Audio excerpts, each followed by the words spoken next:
अब हम देखेंगे analysis of differential amplifier with the help of dual op amp dual operational amplifier से। तो इसमें जो ड्यूअल ऑपरेशनल एम्पलीफायर रहता है तो ये इसमें डिफरेंशियल जो एम्पलीफायर है इसमें इनपुट रेजिस्टेंस जो है इंक्रीज हो जाता है और आउटपुट जो गेन है हमारा वो भी इंक्रीज हो जाता है by using the dual amplifier. Dual operational amplifier अगर हम डिफरेंशियल एम्पलीफायर में यूज करते हैं तो इनपुट रेजिस्टेंस हमारा इंक्रीज हो जाता है और गेन भी हमारा यहाँ पे इंक्रीज हो जाता है। तो देखते हैं हम सबसे पहले इसमें वोल्टेज गेन कैलकुलेट करेंगे। तो वोल्टेज गेन कैलकुलेट करने के लिए आप यहाँ पे देख रहे हैं कि differential amplifier with the two op amps, two operational amplifier dual op amps use करके हमने ये डायग्राम यहाँ पे देख रहे हैं। तो डायग्राम में दो ऑपरेशनल एम्पलीफायर लिए हैं। तो एक जो है वो as a non inverting amplifier work करता है और एक जो है वो एज ए डिफरेंशियल एम्पलीफायर तरीके से वर्क करता है। दोनों को हमने यहाँ पे इनपुट दिया हुआ है। तो देखते हैं इसके थ्रू हम गेन आउटपुट वोल्टेज कैसे कैलकुलेट करते हैं। तो आउटपुट वोल्टेज के लिए सबसे पहले हमें VZ फाइंड आउट करना पड़ेगा। तो VZ जो है इस डायग्राम से हमें मिलेगा यहाँ पे दो जो गेन है हमें दोनों स्टेज पे फाइंड आउट करना है। तो इसके लिए सबसे पहले हमें जो आउटपुट है वो हम VZ के पास पहले फर्स्ट स्टेज में सॉल्व करेंगे। तो VZ हमें डायग्राम से यहाँ पे मिल रहा है VZ is equal to 1 plus R3 divide by R2 into VY into VY। तो ये हो गया हमारी इक्वेशन नंबर 1। अब अगर हम यहाँ पे सुपरपोजिशन थ्योरम अप्लाई करते हैं सेकंड स्टेज पे तो हमें यहाँ पे आउटपुट वोल्टेज मिल जाएगा VO is equal to, output voltage मिल जाएगा हमें VO is equal to minus of RF into VZ divide by R1 plus 1 plus RF by R1 into VX। और ये हो गई हमारी इक्वेशन नंबर यहाँ पे 2। तो यहाँ पे ये इस इक्वेशन में ये जो आउटपुट वोल्टेज की इक्वेशन हमें मिली है इसमें अगर हम VZ की ये वैल्यू पुट कर दे तो इक्वेशन 2 में अगर इक्वेशन 1 की वैल्यू पुट कर दे VZ की तो हमें आउटपुट वोल्टेज यहाँ पे मिल जाएगा। Output voltage is equal to minus of RF by R1 minus of RF by R1 और VZ की वैल्यू हम पुट करेंगे 1 plus R3 divide by R2, 1 plus R3 divide by R2 into the VY plus this 1 plus RF by R1 into the VX। अब यहाँ पे अगर हम suppose करते हैं कि R1 जो है वो R3 के बराबर है और RF जो है वो R2 के इक्वल है। R1 जो है वो R3 के इक्वल है और RF जो है वो R2 के इक्वल है। तो ये आउटपुट वोल्टेज की जो इक्वेशन है अगेन हमें रीअरेंज होके मिल जाएगी 1 plus RF divide by R1। इस इक्वेशन में अगर हम ये वैल्यू पुट करते हैं R1 is equal to R3 और RF is equal to R2 तो हमें ये इक्वेशन और सिंप्लीफाई हो जाएगी और इसको रीअरेंज करके हम फिर से इक्वेशन लिखेंगे 1 plus RF by R1 into RF into 1 plus RF by R1 into the VX। This is the VX। हम यहाँ पे लिखेंगे VX, यहाँ पे लिखेंगे माइनस ऑफ दिस VY। यहाँ पे इन टर्म में से हम 1 plus RF by R1 common निकाल लेंगे और यहाँ पे हमें मिल जाएगा VX माइनस VY। तो इसके थ्रू हमें मिल जाएगा यहाँ पे गेन और गेन होगा हमारे पास AD। तो गेन का फॉर्मूला हम यहाँ से लिखेंगे VO output voltage divide by VXY। VX minus VY जो रहता है वो नथिंग बट द VXY रहता है। तो इसको हम लिखेंगे VXY इंटू यहाँ पे VO डिवाइड बाय ये VXY हो गया। तो ये हो गया हमारा गेन। तो इसकी जो वैल्यू मिल जाएगी वो मिल जाएगी हमें 1 plus RF divide by R1 1 plus R F divide by R1। तो ये गेन के लिए हमने यहाँ पे VXY ये पुट किया, तो ये जो है VXY हम लिख सकते हैं VX माइनस VY, और ये हो जाएगी हमारी इक्वेशन नंबर 3। तो हमें आउटपुट वोल्टेज मिल गया ये, और आउटपुट वोल्टेज से हमने फाइंड आउट कर लिया यहाँ पे गेन, और गेन मिल गया हमें 1 plus R F by R1 for the dual op amp. दो ऑपरेशनल एम्पलीफायर के लिए हमें गेन मिल गया 1 plus R F by R1। अब हम फाइंड आउट करेंगे इनपुट रेजिस्टेंस। तो इनपुट रेजिस्टेंस जो है इसको हम RIF से डिनोट करेंगे फॉर द डिफरेंशियल एम्पलीफायर के लिए, और ये जो रेजिस्टेंस है ये डिटरमाइन होगा either the one of the two non inverting input terminals, मतलब दो इनपुट में से एक नॉन इन्वर्टिंग इनपुट को हम यहाँ पे इनपुट देंगे और अदर को हम यहाँ पे ग्राउंड करेंगे। तो फर्स्ट स्टेज में हम कैलकुलेट करेंगे यहाँ पे नॉन इन्वर्टिंग एम्पलीफायर के अकॉर्डिंग इनपुट रेजिस्टेंस। तो नॉन इन्वर्टिंग एम्पलीफायर के अकॉर्डिंग जब इनपुट रेजिस्टेंस फाइंड आउट करेंगे तो वो हो जाएगा RIFY, और उसका फॉर्मूला डायग्राम से हम देख रहे हैं यहाँ पे, डायग्राम से हमें ये मिलेगा कि RIFY is equal to RI into the 1 plus A beta, और ये हो जाएगी हमारी इक्वेशन नंबर 4।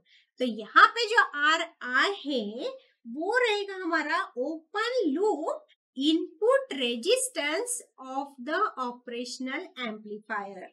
RI जो हमने यहाँ पे लिया है वो रहेगा open loop input resistance of the operational amplifier, और जो RIFY जो है इनपुट रेजिस्टेंस जो है हमारा डिफरेंशियल एम्पलीफायर का, वो यहाँ पे इंक्रीज हो रहा है by the factor of 1 plus A beta से।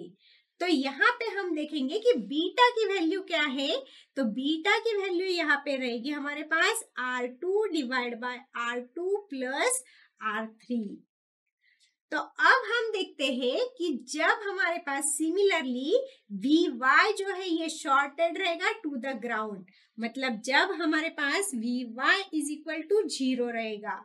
यहाँ पे हमने देखा था VX इज इक्वल टू जब 0 था।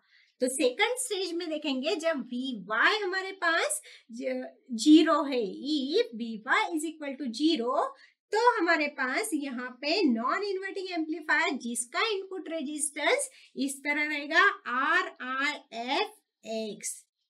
सेकंड हम इनपुट रेजिस्टेंस फाइंड आउट करेंगे जब हमारे पास VY 0 रहेगा। पहले हमने फाइंड आउट किया था जब VX हमारा 0 था। तो यहाँ पे इसकी वैल्यू हो जाएगी हमारी RI into the 1 plus A beta, और ये हो गई हमारी इक्वेशन नंबर 5।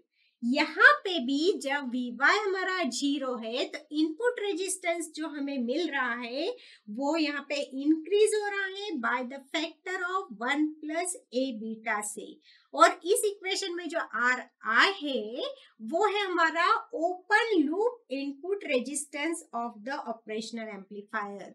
RI जो है वो ओपन लूप है इनपुट रेजिस्टेंस है ऑफ द ऑपरेशनल एम्पलीफायर, और यहाँ पे जो बीटा रहेगा हमारा वो बीटा की वैल्यू रहेगी यहाँ पे R1 divide by R1 plus RF। यहाँ पे जो बीटा है उसकी वैल्यू है R1 divide by R1 plus RF।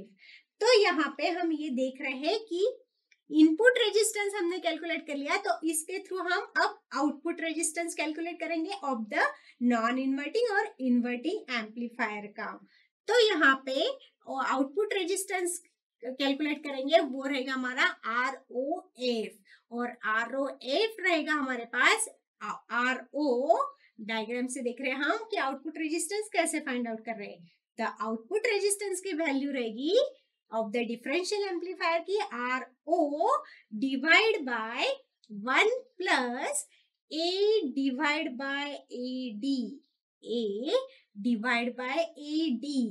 तो यहाँ पे A डिवाइड बाय जो AD है, मतलब यहाँ पे जो 1 बाय AD है वो हो गया हमारा बीटा। यहाँ पे हमने बीटा की वैल्यू 1 बाय AD सपोज की है, तो इसको हम ऐसे भी लिख सकते हैं RO divide by 1 plus A beta.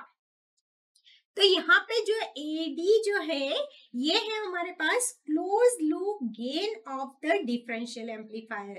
AD जो है वो है हमारे पास यहाँ पे क्लोज लूप गेन है।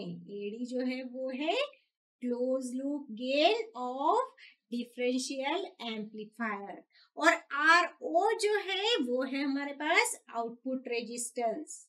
आर जो है वो है हमारे पास output resistance of the differential amplifier.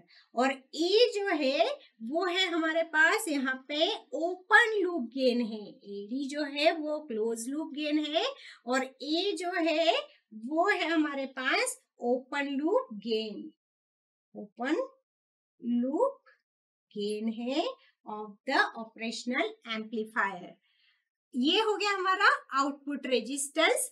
अब इस पे से हम कैलकुलेट करेंगे bandwidth of the differential amplifier. तो बैंडविड्थ जो है वो हम यहाँ पे डिनोट करेंगे बाय द एफ से।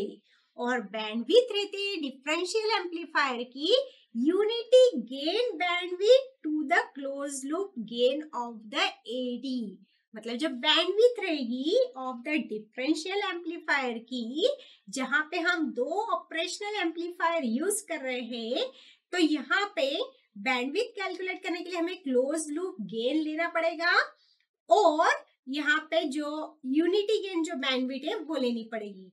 तो यहाँ पे बैंडविड्थ का जो फॉर्मूला है उसके लिए जो फॉर्मूला हम फाइंड आउट करेंगे वो रहेगा ratio of unity gain bandwidth, मतलब A इंटू F0।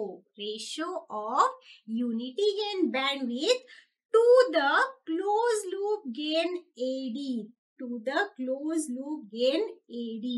तो ये हो गए हमारे यहाँ पे बैंडविड्थ। तो बैंडविड्थ में F0 जो है वो है हमारा open loop break frequency of the operational amplifier. यहाँ पे F0 जो है वो है ओपन लूप ब्रेक फ्रीक्वेंसी है।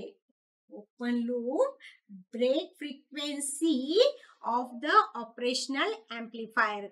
तो बैंडविड्थ हमने यहाँ पे कैलकुलेट की है ratio of unity gain bandwidth to the close loop gain, मतलब जो फ्रीक्वेंसी है उसको हम इस तरह कैलकुलेट करेंगे और इससे हम यहाँ पे unity gain bandwidth find out कर सकते हैं। तो यूनिटी गेन बैंडविड्थ हो जाएगी A into F0 is equal to FF multiply by the open loop ये जो है डिफरेंशियल गेन, जो भी गेन है हमारे पास AD, तो ये हो जाएगी हमारी यहाँ पे यूनिटी गेन बैंडविड्थ। इसको बोलेंगे हम यूनिटी गेन बैंडविड्थ। AF0 जो है वो हो जाएगा हमारा यहाँ पे यूनिटी गेन बैंडविड्थ। F0 जो है वो हो जाएगा हमारा यहाँ पे यूनिटी गेन बैंडविड्थ। तो इस तरह हमने यहाँ पे बैंडविड्थ फाइंड आउट की है, डिफरेंशियल गेन फाइंड आउट किया, आउटपुट वोल्टेज फाइंड आउट किया, input output resistance find out किए हैं in the differential amplifier with the help of 2 op amp।